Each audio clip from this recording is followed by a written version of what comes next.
there's no money in producing new anabolic steroids. There's plenty out there already. They already have a bad stigma on them.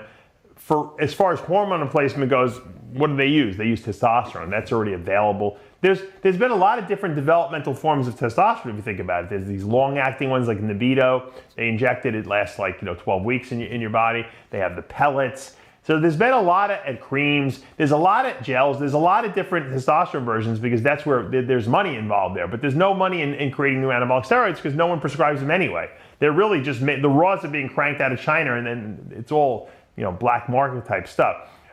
Obviously, on the protein hormones front, we've seen some new developments, but people think IGF-1 is really new, but it's not. It's been around since 1995 or a little before that, so that's not really new. But basically what we're looking for is new hormones in the body. SARMs are the newest thing to hit the new kid on the block, so to speak. And to be honest with you, they don't work that well. Some people would swear by them, whatever. Those are the people that usually sell them, but they just don't work that effectively. Now, maybe the next generation of SARMs will be better, but steroids work better. So people are going to use what works better, and that's just the bottom line. Probably the newest thing that they could possibly come out with, and I don't know when it will come out or if it ever comes out, would be a real true myostatin blocker. And from what I'm understanding of the science of myostatin inhibition, myostatin is that protein that inhibits muscle growth.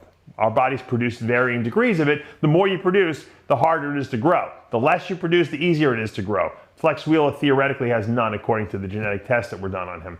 But the bottom line is, if we can inhibit myostatin from working in the body, we can theoretically grow better. That probably is the newest possible, breakthrough we're going to see in muscle building drugs.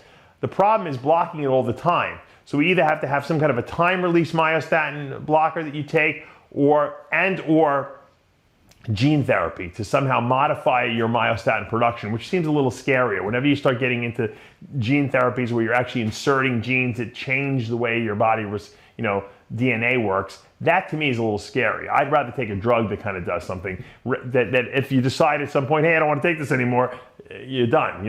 You change your genetics where you produce no myostatin anymore, you block your myostatin permanently, that's for the rest of your life, But I think that's where we're going to see the newest technology. I just think it gets harder and harder to make new stuff because we have such good stuff out there already. I mean, steroids and growth hormone and IGF work pretty damn good. Look at the size of the guys out there, right?